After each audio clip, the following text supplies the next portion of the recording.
बिस्मिल्लाहिर्रहमानिर्रहीम। अस्सलाम वालेकुम। Chemistry class 9 chapter number 4 chemical bonding.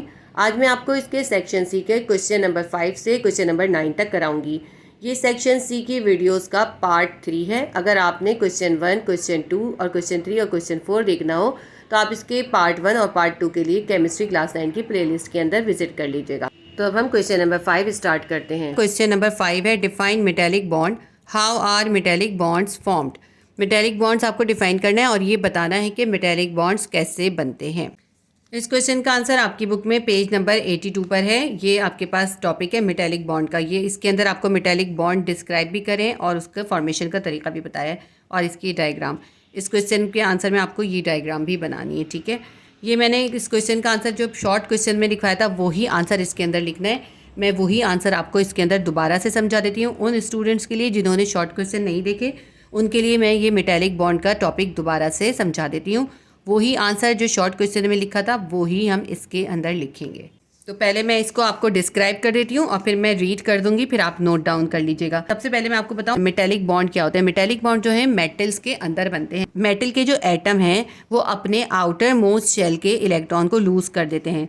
ये मेटल के एटम हैं और इन्होंने अपने आउटर मोस्ट शेल के इलेक्ट्रॉन को लूज कर दिया। जब एटम में से इलेक्ट्रॉन निकल गए तो क्या होगा, एटम के ऊपर आ जाएगा पॉजिटिव चार्ज। तो सारे मेटल के एटम्स होते हैं वो पॉजिटिवली चार्ज हो जाते हैं, ठीक है। ये सारे मेटल्स के एटम हैं जो कि पॉजिटिवली चार्ज हो गए। ये जो इलेक्ट्रॉन इसने लूज किए होते हैं ये कहलाते हैं डीलोकलाइज्ड इलेक्ट्रॉन। ये जो डीलोकलाइज्ड इलेक्ट्रॉन है ये freely in positive charge atoms के इर्द गिर्द मूव करते हैं और इन पॉजिटिव एटम्स के इर्द गिर्द इन नेगेटिव इलेक्ट्रॉन्स का एक क्लाउड सा बन जाता है। क्योंकि एटम के ऊपर पॉजिटिव चार्ज हो गया और इलेक्ट्रॉन पे नेगेटिव चार्ज है, इन पॉजिटिव और नेगेटिव चार्जेस के दरमियान के अंदर एक इलेक्ट्रोस्टैटिक फोर्स पैदा हो जाती है। वो इलेक्ट्रोस्टैटिक फोर्स जो होती है मेटल के एटम्स को आपस में स्ट्रांगली कंबाइन कर देती है। इसलिए क्या होता है, इन मेटल्स के एटम्स के दरमियान में इलेक्ट्रोवैलेंट बॉन्ड बन जाता है, ठीक है। इलेक्ट्रोवैलेंट बॉन्ड बनने की वजह क्या है, क्योंकि ये जो मेटल के एटम्स हैं उन्होंने इलेक्ट्रॉन लूज करे, वो पॉजिटिवली चार्ज हो गए और इलेक्ट्रॉन पे नेगेटिव चार्ज है। तो इन पॉजिटिव और नेगेटिव चार्जेस के दरमियान में इलेक्ट्रोस्टैटिक फोर्स की वजह से मेटेलिक बॉन्ड बन गया है, ठीक है। ये मेटल्स की आपने ये डायग्राम भी बनानी है, आपकी बुक के अंदर भी बनी हुई है, उसमें से देख के आप बना लीजिएगा।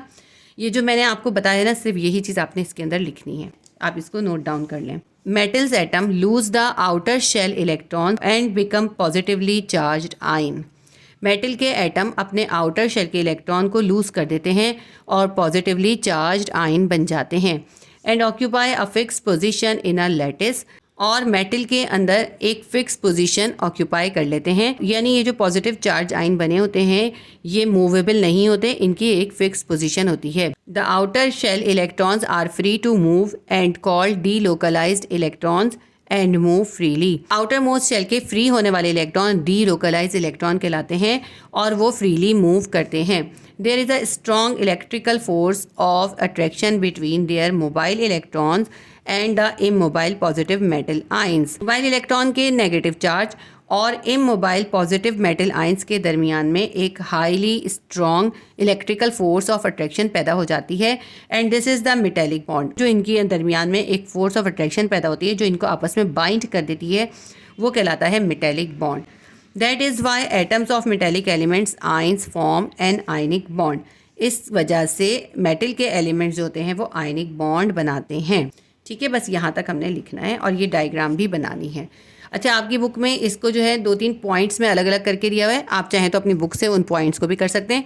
ये समझ लीजिए कि इससे मैंने आपको समझा दिया है, बुक वाला ही है ये, सिर्फ उसमें पॉइंट्स में लिखा हुआ है, इसको थोड़ा सा एक पैराग्राफ में लिखा हुआ है। आप चाहें तो बुक का ही पॉइंट्स वाला याद कर लीजिएगा। ये हमारा क्वेश्चन नंबर 5 भी कंप्लीट हो गया। सेक्शन सी डिटेल क्वेश्चन का क्वेश्चन नंबर 6 करेंगे।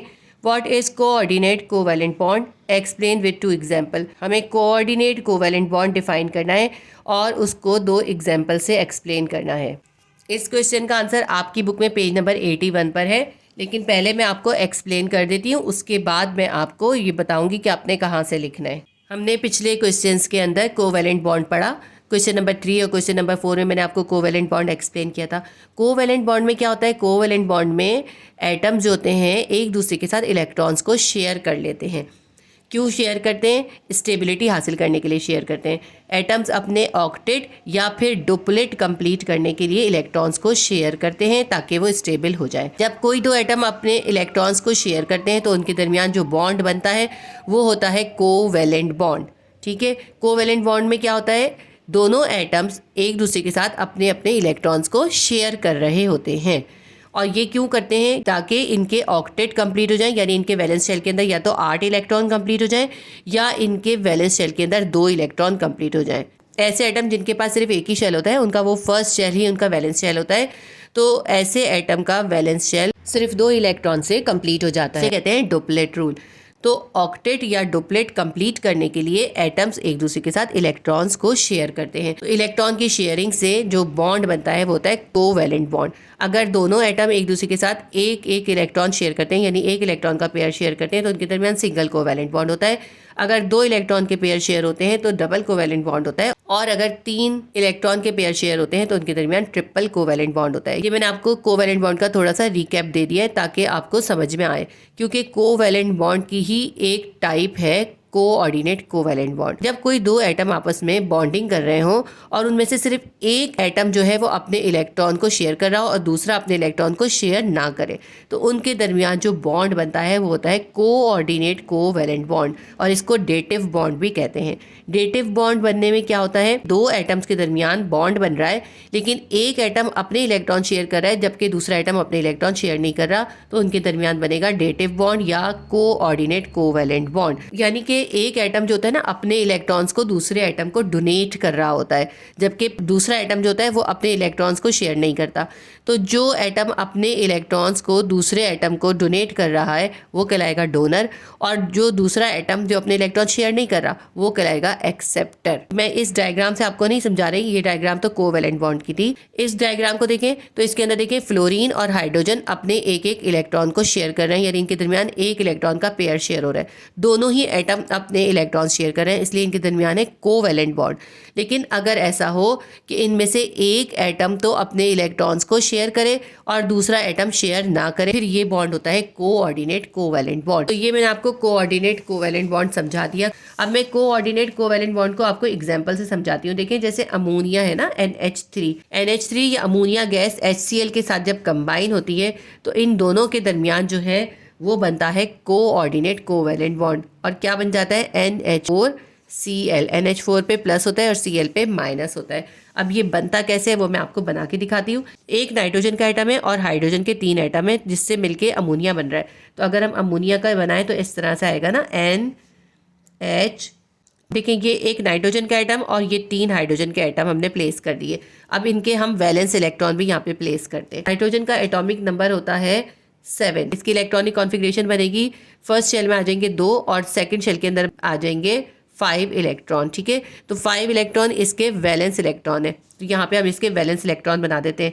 इसके मैं इलेक्ट्रॉन्स को क्रॉस से बना रही हूँ, 1 2 3 4 और ये 5। ठीक है, ये आ गए नाइट्रोजन के 5 इलेक्ट्रॉन। अब हाइड्रोजन इसके अंदर 3 है, हर हाइड्रोजन के पास जो है सिर्फ एक इलेक्ट्रॉन होता है, तो ये हाइड्रोजन का हम इलेक्ट्रॉन बना देते हैं डॉट से। इस हाइड्रोजन का ये इलेक्ट्रॉन आ गया 1 और इस हाइड्रोजन का ये 1 इलेक्ट्रॉन आ गया। अब इसको गौर से देखिए ये कैसा बन गया, मैं इसको इस तरह लिख के दिखाती हूँ। नाइट्रोजन का इस हाइड्रोजन के साथ भी सिंगल कोवैलेंट बॉन्ड बन रहा है क्योंकि ये एक इलेक्ट्रॉन पेयर शेयर कर रहे हैं, तो हम इसको सिंगल लाइन से शो कर देते हैं। यहाँ पे भी नाइट्रोजन का इस हाइड्रोजन के साथ एक इलेक्ट्रॉन का पेयर शेयर हो रहा है, इसको भी हम सिंगल लाइन से शो कर देते हैं।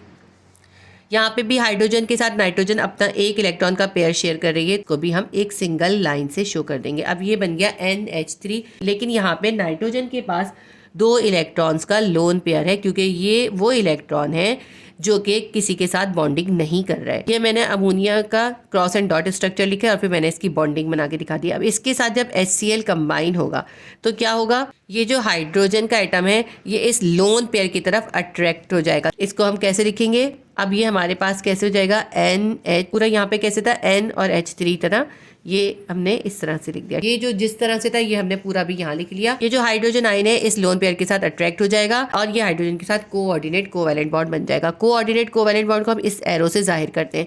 जो इलेक्ट्रॉन को ले रहा होता है ना, एक्सेप्टर होता है, उसकी तरफ इसका हेड होता है। ये जो हाइड्रोजन है ये इस इलेक्ट्रॉन पेयर को एक्सेप्ट कर रहा है, ये एक्सेप्टर है, इसकी तरफ इसका देखिए हेड बना हुआ है। क्योंकि इसका एक इलेक्ट्रॉन कम हो गया ना अमोनिया का, तो इसके ऊपर पॉजिटिव चार्ज आ जाएगा और ये जो क्लोरीन बचा है ये इस क्लोरीन के ऊपर नेगेटिव चार्ज आ जाएगा। ये बन गया NH4Cl। NH4Cl, एक नाइट्रोजन है, 4 हाइड्रोजन है और एक क्लोरीन है, इस पे पॉजिटिव और इस पे नेगेटिव। ठीक है, ये आपको एग्जांपल समझ में आ गई।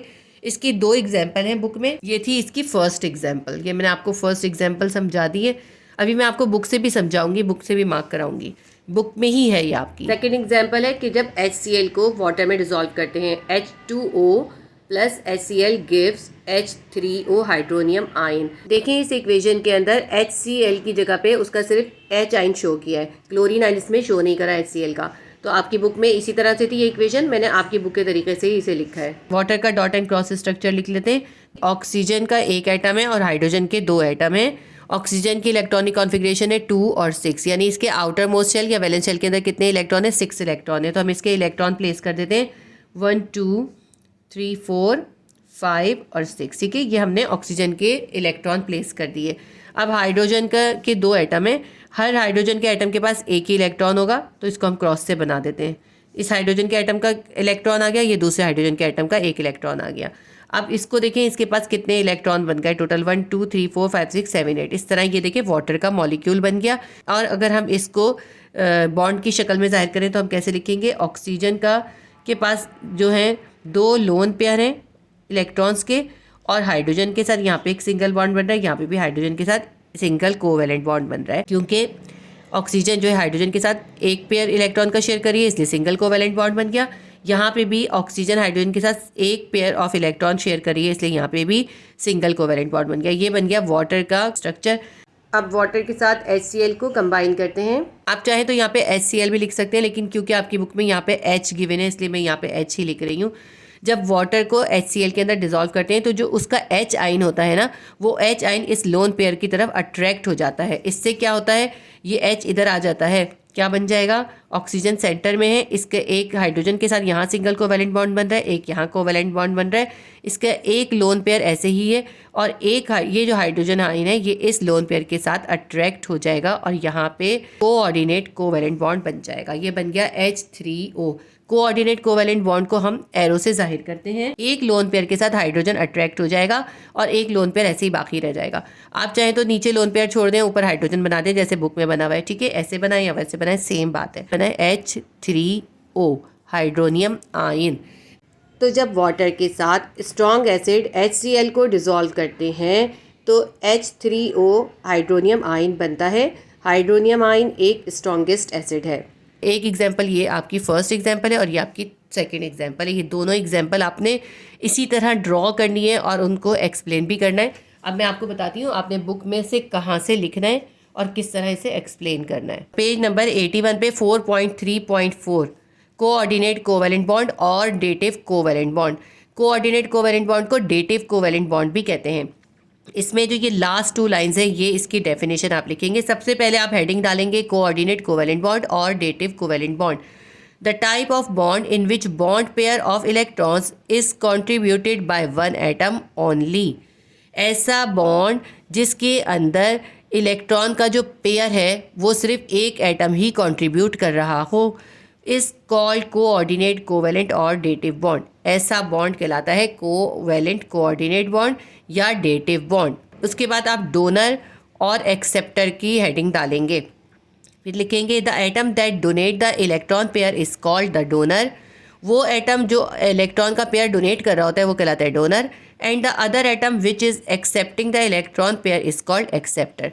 और दूसरा एटम जो उस इलेक्ट्रॉन पेयर को एक्सेप्ट कर रहा है वो कहलाएगा acceptor. A coordinate covalent bond is represented by an arrow pointing towards the atom which accept the electron pair.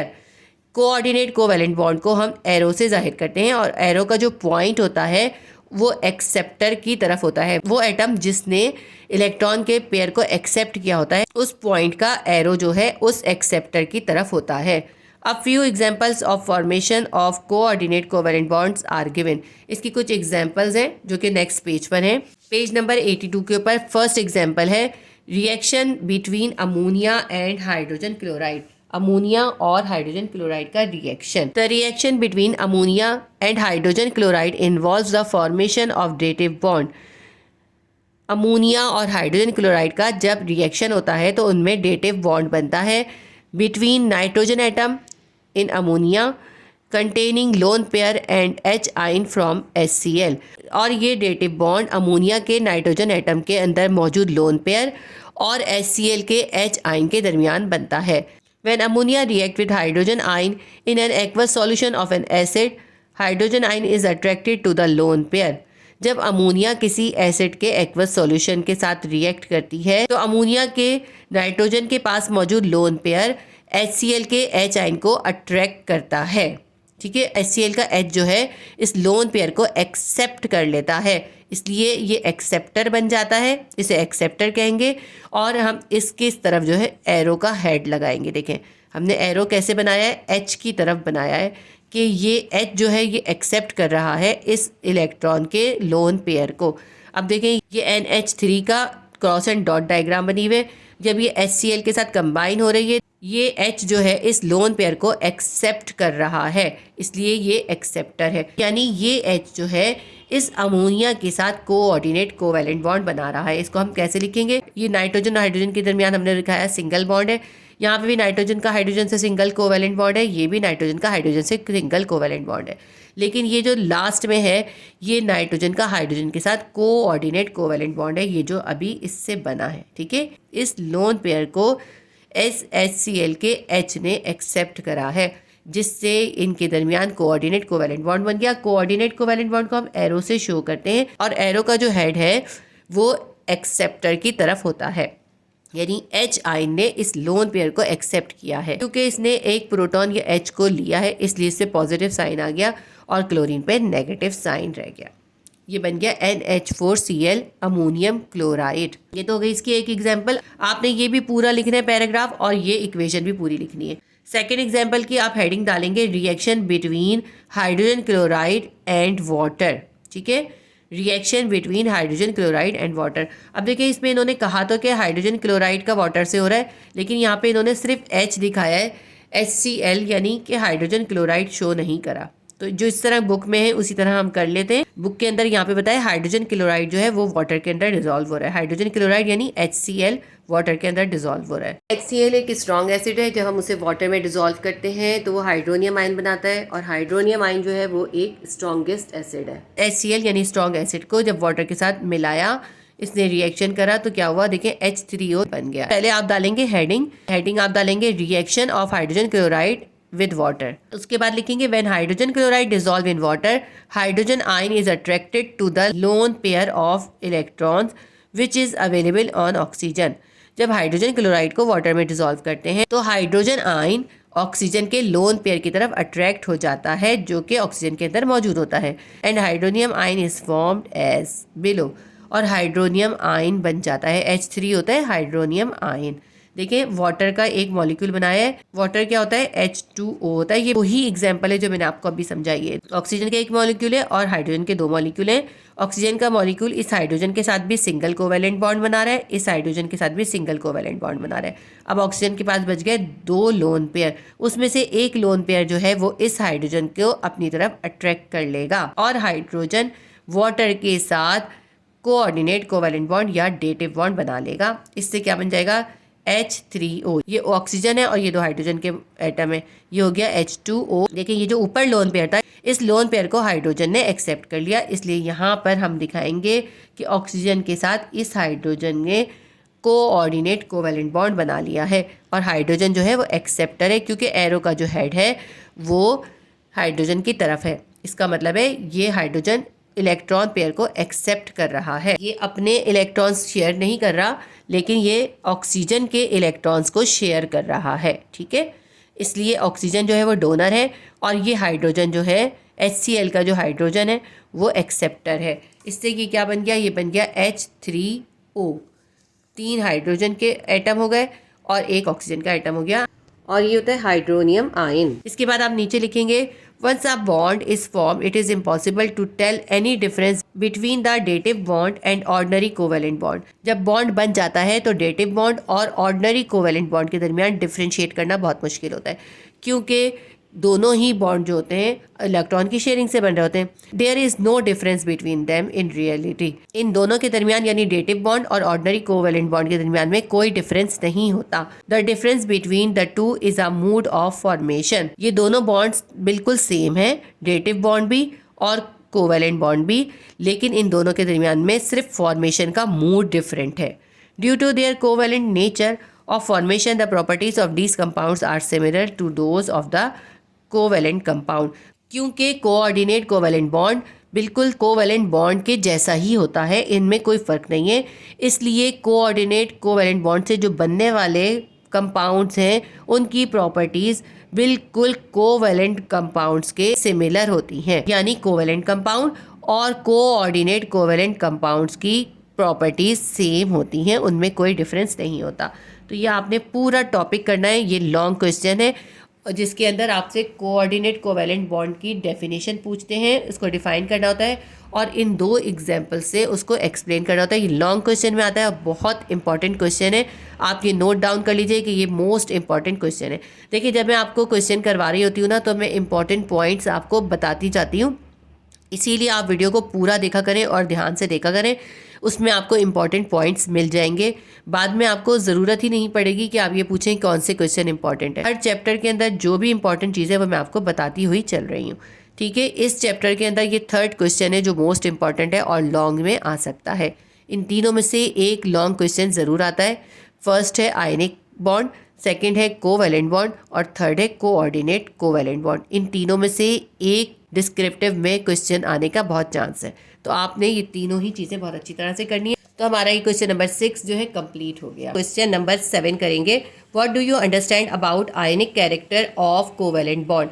आपको बताना है कि कोवेलेंट बॉन्ड के किस तरह से आयनिक कैरेक्टर्स भी होते हैं, इसको आपको एक्सप्लेन करना है। इसका आंसर आपकी बुक में पेज नंबर 80 और 81 पर है, लेकिन बुक में मार्क कराने से पहले मैं आपको थोड़ा सा इसे एक्सप्लेन करूंगी तो आप आसानी से लिख सकेंगे उसे। सबसे पहले तो हमने आयनिक बॉन्ड पढ़ा था। आयनिक बॉन्ड में क्या होता है, आयनिक बॉन्ड में 2 एटम कंबाइन करते हैं, उनमें से एक एटम जो होता है इलेक्ट्रॉन को लूज कर देता है, उस पर पॉजिटिव चार्ज आ जाता है, और दूसरा एटम जो होता है इलेक्ट्रॉन को गेन कर लेता है, उस पर नेगेटिव चार्ज आ जाता है। अब क्योंकि 2 एटम पे पॉजिटिव और नेगेटिव चार्ज आ गए तो इनके दरमियान स्ट्रॉन्ग इलेक्ट्रोस्टैटिक फोर्स जनरेट हो जाती है जो इनको क्लोजली कंबाइन कर देती है। ये होता है आयनिक बॉन्ड। तो ये ऐसा करते क्यों है, एटम जो है स्टेबिलिटी हासिल करने के लिए, यानी अपने ऑक्टेट और डुप्लेट कंप्लीट करने के लिए इस तरह इलेक्ट्रॉन लूज करते हैं या फिर गेन करते हैं और आयनिक बॉन्ड बना लेते हैं। ये हो गया आयनिक बॉन्ड, ठीक है। लेकिन अक्सर ये होता है कि एटम जो होते हैं वो अब स्टेबिलिटी हासिल करने के लिए, यानी अपने ऑक्टेट या डुप्लेट कंप्लीट करने के लिए ना ही इलेक्ट्रॉन गेन करते हैं ना ही लूज करते हैं, बल्कि क्या करते हैं, दूसरे एटम के साथ अपने इलेक्ट्रॉन शेयर कर लेते हैं। जब एटम एक दूसरे के साथ इलेक्ट्रॉन शेयर करके स्टेबिलिटी हासिल करते हैं ऑक्टेट और डुप्लेट कंप्लीट करके, तो उनके दरमियान जो बॉन्ड बनता है वो कहलाता है कोवेलेंट बॉन्ड, ठीक है। कोवेलेंट बॉन्ड जैसे कि हाइड्रोजन का एक एटम है, उसके पास सिर्फ एक ही इलेक्ट्रॉन है, दूसरा एटम उसके पास आता है, उसके पास भी एक इलेक्ट्रॉन है, दोनों एटम एक दूसरे के साथ इलेक्ट्रॉन्स को शेयर कर लेते हैं। ये भी अपना एक इलेक्ट्रॉन शेयर करता है, ये भी अपना एक इलेक्ट्रॉन शेयर करता है। इस हाइड्रोजन की शेल के अंदर भी 2 इलेक्ट्रॉन आ गए और इस हाइड्रोजन के शेल के अंदर भी 2 इलेक्ट्रॉन आ गए। इस तरह इनका डुप्लेट कंप्लीट हो गया। डुप्लेट कंप्लीट करके भी स्टेबिलिटी हासिल करते हैं एटम, और इस तरह इलेक्ट्रॉन की शेयरिंग से जो बॉन्ड बनता है वो होता है कोवेलेंट बॉन्ड। अब कोवेलेंट बॉन्ड जो है ना 2 टाइप के हैं। पहला तो है नॉन पोलर कोवेलेंट बॉन्ड और दूसरा है पोलर कोवेलेंट बॉन्ड। पोलर और नॉन पोलर कोवेलेंट बॉन्ड का मतलब क्या है, जब 2 एटम आपस में अपने इलेक्ट्रॉन्स शेयर करें, चाहे वो 1 पेयर शेयर करें या 2 पेयर शेयर करें या 3 पेयर शेयर करें, अगर 2 ऐसे एटम आपस में इलेक्ट्रॉन्स की शेयरिंग कर रहे हो जिनके अंदर इलेक्ट्रोनेगेटिविटी का डिफरेंस हो, यानी एक एटम की इलेक्ट्रोनेगेटिविटी कम हो और दूसरे की इलेक्ट्रोनेगेटिविटी ज़्यादा हो, तो क्या होता है कि जिस एटम की इलेक्ट्रोनेगेटिविटी ज़्यादा होती है इलेक्ट्रॉन को वो अपनी तरफ अट्रैक्ट कर लेता है, इलेक्ट्रॉन का जो पेयर है वो उसकी तरफ चला जाता है। शेयरिंग वाले इलेक्ट्रॉन का पेयर जिस एटम से दूर हट जाता है उस पर पॉजिटिव चार्ज आ जाता है और जिस एटम के करीब हो जाता है उस पर नेगेटिव चार्ज आ जाता है। अब इसमें बनता तो कोवेलेंट बॉन्ड है, लेकिन उनमें एटम्स के ऊपर पॉजिटिव और नेगेटिव चार्ज होता है। और ये कहलाते हैं पोलर कोवेलेंट बॉन्ड। ये ऐसे कोवेलेंट बॉन्ड होते हैं जो कि आयनिक कैरेक्टर शो करते हैं। क्यों आयनिक कैरेक्टर शो करते हैं? क्योंकि दोनों एटम्स के इलेक्ट्रोनेगेटिविटी में डिफरेंस होता है। नॉन पोलर कोवेलेंट बॉन्ड की मैंने एक एग्जांपल आपको बताई है हाइड्रोजन की, पोलर कोवेलेंट बॉन्ड की मैंने दो एग्जांपल बताई हैं। देखिए, हाइड्रोजन का एटम क्लोरीन के साथ मिल रहा है, क्लोरीन और हाइड्रोजन के एटम के दरमियान इलेक्ट्रोनेगेटिविटी का डिफरेंस है। हाइड्रोजन की इलेक्ट्रोनेगेटिविटी कम है, क्लोरीन की इलेक्ट्रोनेगेटिविटी ज़्यादा है। इसलिए जब ये दोनों एटम एक दूसरे के साथ कंबाइन करेंगे तो जो ये इलेक्ट्रॉन का पेयर शेयर कर रहे होंगे वो क्लोरीन की तरफ चला जाएगा। देखिए, हाइड्रोजन के पास एक एटम था और क्लोरीन के आउटर मोस्ट शेल या वैलेंस शेल के अंदर होते हैं 7 इलेक्ट्रॉन। तो क्लोरीन को अपना ऑक्टेट कंप्लीट करने के लिए 1 इलेक्ट्रॉन चाहिए और हाइड्रोजन को अपना डुप्लेट कंप्लीट करने के लिए 1 इलेक्ट्रॉन चाहिए। तो क्लोरीन और हाइड्रोजन अपने एक एक इलेक्ट्रॉन को शेयर करते हैं, यानी एक इलेक्ट्रॉन का पेयर शेयर करते हैं। लेकिन क्योंकि क्लोरीन की इलेक्ट्रोनेगेटिविटी ज़्यादा है, इसलिए इलेक्ट्रॉन का शेयर्ड पेयर जो होता है वो क्लोरीन की तरफ अट्रैक्ट हो जाता है, थोड़ा सा क्लोरीन की साइड पर हो जाता है। इससे क्लोरीन पर नेगेटिव चार्ज आ जाता है और हाइड्रोजन पे पॉजिटिव चार्ज आ जाता है। इस तरह इसके दरमियान पोलर कोवेलेंट बॉन्ड बन गया। तो सिंपल सी बहुत इजी सी डेफिनेशन ये है कि अगर दो ऐसे एटम कंबाइन हो रहे हो जिनके अंदर इलेक्ट्रोनेगेटिविटी का डिफरेंस हो, तो इलेक्ट्रॉन का शेयर्ड पेयर जो है वो उस एटम की तरफ अट्रैक्ट हो जाता है जिसकी इलेक्ट्रोनेगेटिविटी ज़्यादा होती है, तो उसके ऊपर नेगेटिव चार्ज आ जाता है और दूसरे एटम के ऊपर पॉजिटिव चार्ज आ जाता है और ये पार्शियली पोलराइज हो जाते हैं, इनके अंदर आयनिक कैरेक्टर पैदा हो जाते हैं। आपसे क्वेश्चन यही पूछा था, आप एक्सप्लेन करें कि कोवेलेंट बॉन्ड के अंदर भी आयनिक कैरेक्टर होते हैं। तो पोलर कोवेलेंट बॉन्ड के अंदर आयनिक कैरेक्टर होते हैं और उसकी रीज़न मैंने आपको बता दी है। इसी तरह देखिए, इसकी दूसरी एग्जांपल हाइड्रोजन का फ्लोरीन के साथ कॉम्बिनेशन है। हाइड्रोजन के पास एक एटम है, फ्लोरीन का जो एटॉमिक नंबर होता है वो होता है 9। तो इसके आउटर मोस्ट शेल के अंदर कितने इलेक्ट्रॉन आएंगे? 7 इलेक्ट्रॉन आएंगे, क्योंकि फर्स्ट शेल के अंदर 2 इलेक्ट्रॉन चले गए तो लास्ट शेल के अंदर आएंगे 7 इलेक्ट्रॉन। फ्लोरीन को अपना ऑक्टेट कंप्लीट करने के लिए 1 इलेक्ट्रॉन की जरूरत है और हाइड्रोजन को अपना डुप्लेट कंप्लीट करने के लिए भी 1 इलेक्ट्रॉन की जरूरत है, इसलिए दोनों एक दूसरे के साथ कंबाइन होते हैं। हाइड्रोजन और फ्लोरीन एक दूसरे के साथ अपना एक एक इलेक्ट्रॉन शेयर करते हैं। इस तरह 1 पेयर ऑफ इलेक्ट्रॉन शेयर होता है। हाइड्रोजन और फ्लोरीन के दरमियान सिंगल कोवेलेंट बॉन्ड बनता है। फ्लोरीन जो है मोस्ट इलेक्ट्रोनेगेटिव एलिमेंट है, इसकी इलेक्ट्रोनेगेटिविटी की वैल्यू है 4। ठीक है, तो इसलिए जब फ्लोरीन हाइड्रोजन से मिलती है, हाइड्रोजन की इलेक्ट्रोनेगेटिविटी कम है, तो फ्लोरीन की तरफ इलेक्ट्रॉन का पेयर अट्रैक्ट हो जाता है, जिसकी वजह से फ्लोरीन पे नेगेटिव चार्ज आ जाता है और हाइड्रोजन पे पॉजिटिव चार्ज आ जाता है। इस तरह इन दोनों के दरमियान बनता है polar covalent bond. Polar covalent bond हो या नॉन पोलर कोवेलेंट बॉन्ड हो, उसको हम लाइन से ही शो करते हैं। अगर एक पेयर शेयर होता है तो हम सिंगल लाइन डालते हैं, 2 पेयर शेयर होते हैं तो डबल लाइन डालते हैं, 3 पेयर शेयर होते हैं तो ट्रिपल लाइन डालते हैं। ठीक है, तो अब आपको समझ में आया पोलर कोवेलेंट बॉन्ड और नॉन पोलर कोवेलेंट बॉन्ड। आपने इसके अंदर पोलर कोवेलेंट बॉन्ड को डिफाइन करना है। ठीक है, क्योंकि पोलर कोवेलेंट बॉन्ड के अंदर आयनिक कैरेक्टर होते हैं, उनके अंदर पोलराइजेशन होती है due to the difference of electronegativity. ये मैंने आपको पूरा एक्सप्लेन कर दी, सारी एग्जांपल्स भी एक्सप्लेन कर दी। अब मैं आपको बुक से बताती हूँ किस तरह आप लिखेंगे। बुक में पेज नंबर 80 के ऊपर है पोलर कोवेलेंट बॉन्ड, ये लास्ट पैराग्राफ है। तो आप इसके अंदर यहाँ से लिखेंगे when different atoms share electron pair both the atoms have unequal forces on the shared electron pair.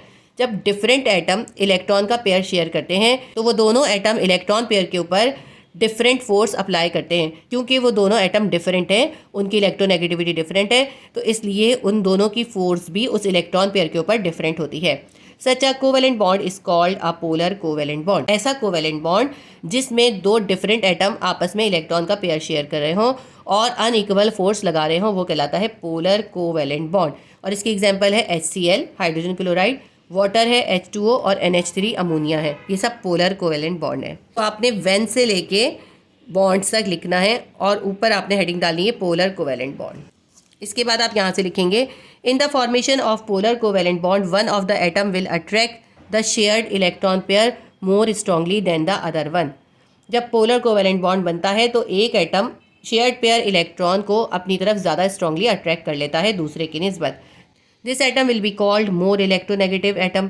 तो वो एटम जो अपनी तरफ ज़्यादा अट्रैक्ट कर लेगा इलेक्ट्रॉन पेयर को, वो कहलाएगा ज़्यादा इलेक्ट्रोनेगेटिविटी रखने वाला atom. So the more electronegative atoms partially draws electron towards itself. तो ज़्यादा इलेक्ट्रोनेगेटिविटी वाला एटम अपनी तरफ इलेक्ट्रॉन के पेयर को ड्रैग कर लेता है, अपनी तरफ अट्रैक्ट कर लेता है। This make it partially negatively charge, जिसकी वजह से वो एटम जो है नेगेटिवली चार्ज हो जाता है, and other atom partially positively charge, और दूसरा एटम जो है वो पार्शली पॉजिटिवली चार्ज हो जाता है। ठीक है, यहाँ तक आप लिखेंगे पूरा। इसके बाद आप इसकी एग्जाम्पल लिखेंगे। For example in hydrogen chloride chlorine is more electronegative than the hydrogen. जब हाइड्रोजन क्लोराइड बनता है तो में क्लोरीन जो होते हैं वो ज़्यादा इलेक्ट्रोनेगेटिविटी की वैल्यू रखती है। This cause the chlorine atom to acquire a slight negative charge. इसकी वजह से इलेक्ट्रॉन का पेयर जो है क्लोरीन की तरफ ड्रैग हो जाता है और उस क्लोरीन के ऊपर स्लाइटली नेगेटिवली चार्ज आ जाता है। एंड एच आइन acquire a slightly positively charge, और एच आइन के ऊपर एक हल्का सा पॉजिटिव चार्ज आ जाता है due to the electronegative difference. क्योंकि इन दोनों के दरमियान इलेक्ट्रोनेगेटिविटी का डिफरेंस होता है, इसलिए ऐसा होता है। दस the bond between hydrogen and chlorine is called a polar covalent bond. इसलिए हाइड्रोजन और क्लोरीन के दरमियान बनने वाले कोवेलेंट बॉन्ड को कहते हैं पोलर कोवेलेंट बॉन्ड। अब आप ये देखिए कि जब आयनिक बॉन्ड बनते हैं तो उनमें भी एटम के ऊपर पॉजिटिव और नेगेटिव चार्ज आता है, और जब ऐसे पोलर कोवेलेंट बॉन्ड बन रहे हैं तो इनमें भी पॉजिटिव और नेगेटिव चार्ज आ रहा है। तो हम कैसे पहचानेंगे कि ये जो बनने वाला बॉन्ड है ये आयनिक नहीं है बल्कि ये पोलर कोवेलेंट बॉन्ड है? ये भी तो सोच सकते हैं ना, इस पर पॉजिटिव इस पर नेगेटिव चार्ज आ रहा है तो ये आयनिक बॉन्ड भी तो हो सकता है। नहीं है ये आयनिक बॉन्ड। बहुत आसान तरीका होता है ये पहचानने का कि इस तरह के बनने वाले बॉन्ड आयनिक है या पोलर कोवेलेंट बॉन्ड है। तो क्या तरीका है? इन दोनों के दरमियान इलेक्ट्रोनेगेटिविटी का डिफरेंस मेजर किया जाता है। अगर इन दोनों के दरमियान इलेक्ट्रोनेगेटिविटी का डिफरेंस जो है 1.7 से ज़्यादा होगा तो ये जो बॉन्ड बनेगा वो आयनिक बॉन्ड होगा। लेकिन अगर इन दोनों के दरमियान इलेक्ट्रोनेगेटिविटी का डिफरेंस 1.7 से कम होगा तो इनके दरमियान पोलर कोवेलेंट बॉन्ड बनेगा। लेकिन अगर इन दोनों के दरमियान इलेक्ट्रोनेगेटिविटी का डिफरेंस नहीं होगा तो फिर इनके दरमियान सिंपल कोवेलेंट बॉन्ड बनेगा, जिसको हम कहते हैं नॉन पोलर कोवेलेंट बॉन्ड। ठीक है, तो आपको समझ में आ गया होगा। ये बहुत मैंने अच्छी तरह आपको एक्सप्लेन करा है। यहाँ तक आपने ये एग्जाम्पल पूरी देनी है, उसके बाद आप ये लाइंस लिखेंगे। The compound which have polar covalent bond are called polar compound. वो कंपाउंड जिनके अंदर पोलर कोवेलेंट बॉन्ड बनते हैं उन्हें हम कहते हैं पोलर कंपाउंड्स। इसके बाद हम यहाँ से लिखेंगे electronegative value determine whether a chemical bond will be आयनिक और कोवेलेंट इन नेचर। इलेक्ट्रोनेगेटिविटी का डिफरेंस से हमें पता चलता है कि बनने वाला बॉन्ड आयनिक है या कोवेलेंट है नेचर में। When the difference between electronegative values of two bonded atom is more than 1.7, the bond will be purely ionic or electrovalent. अगर दोनों एटम्स के दरमियान इलेक्ट्रोनेगेटिव वैल्यूज का डिफरेंस 1.7 से ज़्यादा होता है तो ऐसा बनने वाला बॉन्ड प्योरली आयनिक या इलेक्ट्रोवेलेंट बॉन्ड कहलाता है। Whereas the difference is less than 1.7, the bond will be covalent, polar covalent bond. अगर एटम्स का इलेक्ट्रोनेगेटिविटी का डिफरेंस 1.7 से कम होगा तो जो बॉन्ड बन रहा होगा वो होगा polar covalent bond. If the electronegativity difference of bonded atom is 0, the bond will be pure covalent और नॉन पोलर। अगर इलेक्ट्रोनेगेटिविटी का डिफरेंस 0 होगा तो बॉन्ड जो है वो प्योर कोवेलेंट बनेगा, या उसको कहेंगे हम नॉन पोलर कोवेलेंट बॉन्ड। ये पूरा आपने इसके अंदर लिखना है, पूरा बुक से आपने लिखना है। मैंने आपको सारा मार्क करा दिया है, मैंने आपको इसकी एग्जांपल भी समझा दी है। जो भी बुक में है ना सिर्फ आप यही कीजिएगा, ठीक है। मैंने आपको सिर्फ समझाने के लिए दूसरी एग्जांपल लिखी थी, आप सिर्फ ये एग्जांपल लिखिएगा, काफ़ी है ये। तो ये हमारा क्वेश्चन नंबर 7 का आंसर कंप्लीट हो गया। सेक्शन सी डिटेल क्वेश्चन का क्वेश्चन नंबर 8 है, differentiate the properties of polar and non polar covalent compound. Polar covalent compound और नॉन पोलर कोवेलेंट कंपाउंड के दरमियान आपको डिफरेंस बताना है। क्वेश्चन नंबर 7 में मैंने आपको पोलर कोवेलेंट बॉन्ड और नॉन पोलर कोवेलेंट बॉन्ड समझाया है। जब कोई दो एलिमेंट इलेक्ट्रॉन शेयर करें और उनके दरमियान पोलर कोवेलेंट बॉन्ड बने तो कंपाउंड बनता है वो होता है पोलर कंपाउंड। लेकिन अगर जो दो एटम आपस में इलेक्ट्रॉन शेयर कर रहे हैं वो डिसिमिलर हैं, यानी उनकी इलेक्ट्रोनेगेटिविटी में डिफरेंस है, तो उनके दरमियान जो इलेक्ट्रॉन की शेयरिंग से बॉन्ड बनेगा वो होगा non polar covalent bond. Non polar covalent bond जिन कंपाउंड्स में बनेगा वो कहलाएंगे नॉन पोलर कंपाउंड। हैं तो दोनों ही कोवेलेंट कंपाउंड्स, लेकिन वो कंपाउंड जिनके दरमियान पोलर कोवेलेंट बॉन्ड बना होगा उनकी properties non polar covalent bond से बनने वाले कंपाउंड से बिल्कुल डिफरेंट होंगी। उसकी वजह ये होती है कि पोलर कोवेलेंट कंपाउंड के अंदर पार्शियली पॉजिटिव और नेगेटिव चार्ज आ जाता है, इसलिए उनकी प्रॉपर्टीज चेंज हो जाती हैं और वो आयनिक कैरेक्टर शो करते हैं। तो इनको दोनों का हम डिफरेंस लिखते हैं। डिफरेंशिएट हमेशा दो कॉलम में लिखते हैं। फर्स्ट कॉलम में हम पोलर कंपाउंड लिखेंगे, सेकंड कॉलम में हम नॉन पोलर कंपाउंड लिखेंगे। फर्स्ट पॉइंट लिखेंगे, polar covalent compounds are soluble in water और polar solvent. Polar covalent compound जो है वो वाटर में सॉल्युबल हो जाते हैं, या यूँ कह रहे हैं कि पोलर सॉल्वेंट में सॉल्युबल होते हैं। क्यों? क्योंकि हमें पता है लाइक डिजॉल्व लाइक, पोलर जो होता है हमेशा पोलर सॉल्वेंट के अंदर ही डिजॉल्व होता है। वाटर भी पोलर है और वाटर के अलावा भी जितने भी पोलर सॉल्वेंट होंगे उनके अंदर पोलर कोवेलेंट कंपाउंड जो है वो सॉल्युबल होंगे। नॉन पोलर कंपाउंड का फर्स्ट पॉइंट लिखेंगे, non polar compounds are generally insoluble in water और polar solvent. Non polar compound जो है वो पोलर सॉल्वेंट में डिजॉल्व नहीं होंगे और वाटर भी पोलर होता है, इसलिए नॉन पोलर कंपाउंड वाटर में या दूसरे पोलर सॉल्वेंट में डिजॉल्व नहीं होंगे। पॉइंट नंबर 2 लिखेंगे पोलर कंपाउंड का, polar covalent compound usually conduct electricity due to the formation of ion with water. Polar covalent compound जो है वो यूजुअली इलेक्ट्रिसिटी कंडक्ट करते हैं। जब उनको पानी के साथ मिलाया जाता है तो फ्री आयंस की वजह से वो इलेक्ट्रिसिटी कंडक्ट करते हैं। पॉइंट नंबर 2 नॉन पोलर का लिखेंगे। Non polar covalent compound don't conduct electricity in solid, molten और aqueous solution. Non polar covalent bond से बनने वाले कंपाउंड्स इलेक्ट्रिसिटी कंडक्ट नहीं करते, ना ही वो सॉलिड में से इलेक्ट्रिसिटी कंडक्ट करते हैं। और जब सॉलिड को पिघला लिया जाता है उसे कहते हैं मोल्टन कंडीशन। अगर सॉलिड को पिघला लिया जाए तब भी उसमें से वो इलेक्ट्रिसिटी कंडक्ट नहीं करते। और एक्वस सॉल्यूशन में यानी कि लिक्विड वाली फॉर्म में भी अगर सॉल्यूशन हो तब भी वो इलेक्ट्रिसिटी कंडक्ट नहीं करते। यानी non polar covalent compound solid, molten, aqueous तीनों ही कंडीशन के अंदर इलेक्ट्रिसिटी कंडक्ट नहीं करते। थर्ड पॉइंट लिखेंगे पोलर कंपाउंड्स का। Polar covalent compounds are insoluble in a non polar solvent. वही लाइक डिजॉल्व लाइक, यानी पोलर कोवेलेंट बॉन्ड है तो वो पोलर में डिजॉल्व हो रहे हैं, नॉन पोलर में डिजॉल्व नहीं होंगे। इसका मतलब क्या है, पोलर कोवेलेंट कंपाउंड जो है वो नॉन पोलर सॉल्वेंट के अंदर इनसॉल्युबल होते हैं। थर्ड पॉइंट हम लिखेंगे नॉन पोलर कंपाउंड्स का। Non polar covalent compounds are soluble in non polar solvent like petrol, benzene etcetera. Non polar covalent compound जो है वो नॉन पोलर सॉल्वेंट के अंदर डिजॉल्व हो जाते हैं। और नॉन पोलर सॉल्वेंट की एग्जांपल्स हमने दिए जैसे पेट्रोल, बेंजीन वगैरह। पेट्रोल और बेंजीन के अंदर नॉन पोलर कंपाउंड्स आराम से डिजॉल्व हो जाते हैं, जबकि पोलर कंपाउंड्स कभी भी पेट्रोल या बेंजीन के अंदर डिजॉल्व नहीं होंगे, क्योंकि पेट्रोल और बेंजीन नॉन पोलर है। पॉइंट नंबर 4 है एग्जांपल्स इसकी दी हैं हमने। तो पोलर कंपाउंड की एग्जांपल है H2SO4 यानी सल्फ्यूरिक एसिड। दूसरी एग्जांपल है वाटर H2O और HCl हाइड्रोक्लोरिक एसिड, HF यानी हाइड्रोजन फ्लोराइड और HI यानी हाइड्रोजन आयोडाइड। फोर्थ पॉइंट लिखेंगे हम नॉन पोलर कंपाउंड की एग्जांपल्स देंगे। CO2 यानी carbon dioxide, CH4 methane gas और C2H6। ये भी हमारे पास 3 इसकी एग्जांपल्स हैं। ठीक है, ये जो आपको मैंने डिफरेंस लिखवाया है ये भी आपकी बुक में मौजूद है। आपकी बुक में पेज नंबर 87 पर यहाँ पे देखें 4.5.3 ये आपके पास जो है इसके अंदर आंसर मौजूद है। ठीक है, इसको सिर्फ हमने डिफरेंशिएट करके यानी कॉलम बना के लिखा है, सेम इसी में से लिखा है ये सारा। ठीक है, आप चाहे तो इसमें से लिख लीजिएगा। तो ये हमारा क्वेश्चन नंबर 8 हो गया। मैं एक बार इसको फिर भी रीड कर देती हूँ। पहले मैं पोलर कंपाउंड्स के सारे पॉइंट्स बता देती हूँ। फर्स्ट पॉइंट है polar covalent compound are soluble in water और polar solvent. Second point, polar covalent compound usually conduct electricity due to the formation of ions with water. Third point है polar covalent compounds are insoluble in a non-polar solvent. Fourth point है इसकी examples H2SO4, H2O, HCl, HF और HI, hydrogen iodide और hydrogen fluoride. Non polar compounds की अब हम points बताते हैं। नॉन पोलर कंपाउंड्स का फर्स्ट पॉइंट है non polar compounds are generally insoluble in water और polar solvent. Second point, non-polar covalent compound don't conduct electricity in solid, molten or aqueous solution. Third point, non-polar covalent compounds are soluble in non-polar solvent like petrol, benzene, etc. Fourth है example CO2, CH4, C2H6. तो ये हमारा question number 8 complete हो गया। Chapter 4 section C detail question का question number 9 है explain the importance of glues and epoxy resin in our society.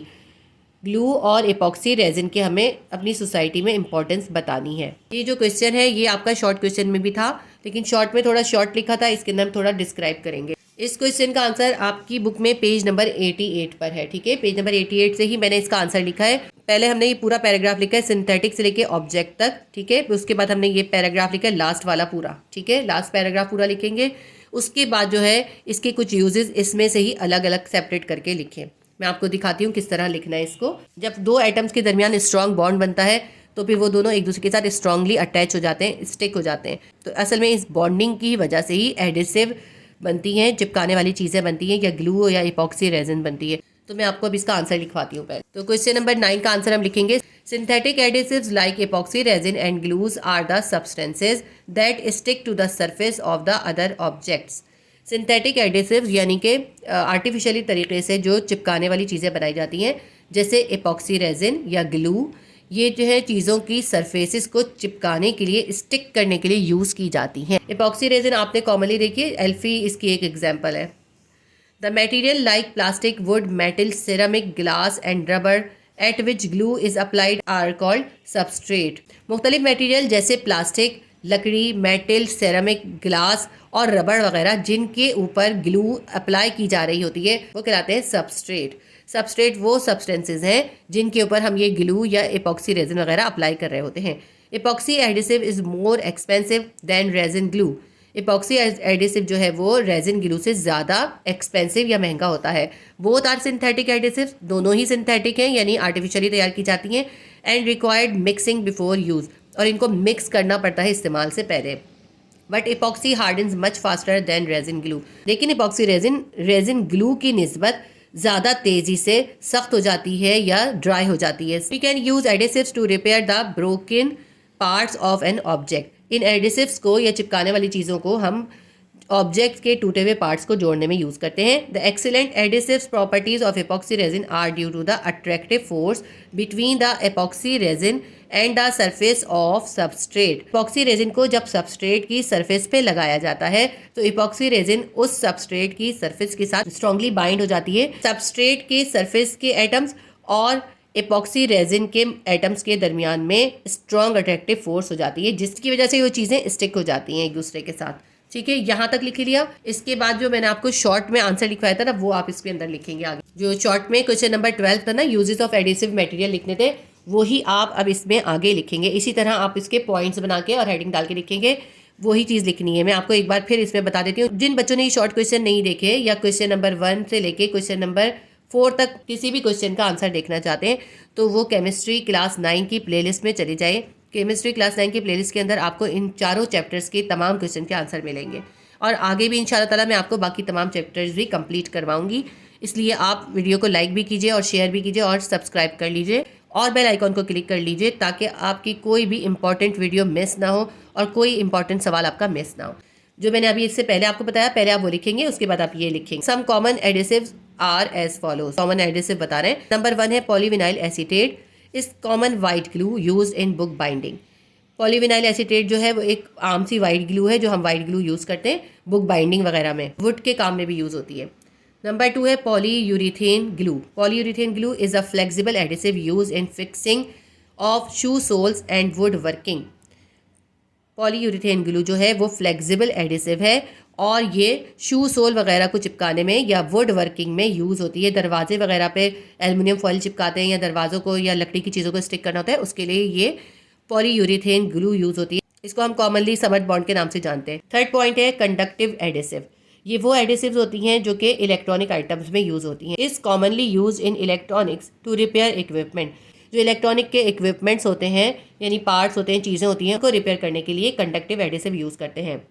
Number 4 है amino resins. Amino resins are water soluble adhesive use in binding of layer in plywood. ये वो resin है जो कि water soluble होती है यानी वाटर में आसानी से सॉल्युबल हो जाती है। इसको आमतौर पे प्लाईवुड की लेयर्स को चिपकाने के लिए यूज़ करते हैं। फिफ्थ है एपॉक्सी रेजिन। इसका कॉमन नेम है Elfy. Epoxy resin is use in construction of vehicles, truck, boat and aircraft. Epoxy resin जो है वो व्हीकल्स में, ट्रक्स में, बोट्स में और एयरक्राफ्ट में यूज़ होती है। ये इसके अंदर क्यों यूज़ होती है? क्योंकि एपॉक्सी रेजिन की सबसे ज़्यादा स्ट्रॉन्ग बाइंडिंग होती है और फिर ये वाटर रेजिस्टेंस भी होती है। ये क्वेश्चन नंबर 9 का आपने आंसर ये वाला भी लिखना है इसके अंदर और ये पहला पैराग्राफ भी लिखना है। मैं एक बार इसका फर्स्ट पैराग्राफ दोबारा रीड कर देती हूँ। वैसे ये बुक से ही है, मैंने आपको बता दिया बुक में कहाँ से कहाँ तक है। Synthetic adhesives like epoxy resins are glues are the substances that stick to the surface of the other objects. The material like plastic, wood, metal, ceramic, glass and rubber at which glue is applied are called substrate. Epoxy adhesive is more expensive than resin glue. Both are synthetic adhesives and required mixing before use. But epoxy hardens much faster than resin glue. We can use adhesive to repair the broken parts of an object. The excellent adhesive properties of epoxy resins are due to the attractive forces between the epoxy resin and the surface of substrate. उसके बाद आप ये important एडिसिव्स के नाम और उनके uses भी लिखेंगे। ठीक है, देखिए अगर शॉर्ट में आता है ना तो आप इसको ऐसा कर सकते हैं कि आप शॉर्ट के अंदर सिर्फ 3 लिख लें, जैसा अगर नंबर कम हो तो। अगर नंबर 5 होते हैं तो फिर आप 5 लिख लें, लेकिन अगर ये लॉन्ग में आता है 7 नंबर का या 5 नंबर का तो आपको ये पूरा ये भी और इसका पहला पैराग्राफ भी लिखना है। तो ये हो गया क्वेश्चन नंबर 9 कंप्लीट। इसके साथ ही हमारा चैप्टर 4 का सेक्शन सी के तमाम क्वेश्चन कंप्लीट हो गए। और इसकी क्योंकि बहुत लॉन्ग आंसर थे, इस वजह से मैंने इसकी वीडियोस पार्ट्स में बनाई हैं, ताकि आपको जो भी क्वेश्चन देखना हो आप इजीली देख सकते हैं। आपको जो भी क्वेश्चन किसी भी चैप्टर का देखना हो आप केमिस्ट्री क्लास 9 की प्लेलिस्ट में विजिट कर लिया कीजिए। उसके अलावा फिजिक्स क्लास 9 और मैथ्स क्लास 9 की प्लेलिस्ट भी हैं, उनमें भी आप विजिट कर सकते हैं। आपको जिस सब्जेक्ट और क्लास की वीडियो देखनी हो आप प्लेलिस्ट में ज़रूर देख लिया करें, उससे आपको बहुत आसानी से मिल जाएंगी। इसके अलावा मैथ्स क्लास 10, फिजिक्स क्लास 10 और केमिस्ट्री क्लास 10 की भी तमाम वीडियोस ऑलरेडी अपलोडेड हैं। उम्मीद करती हूँ ये वीडियो आपके लिए हेल्पफुल रही होगी। प्लीज़ वीडियो को लाइक करें, शेयर करें और सब्सक्राइब करें। अल्लाह हाफिज़।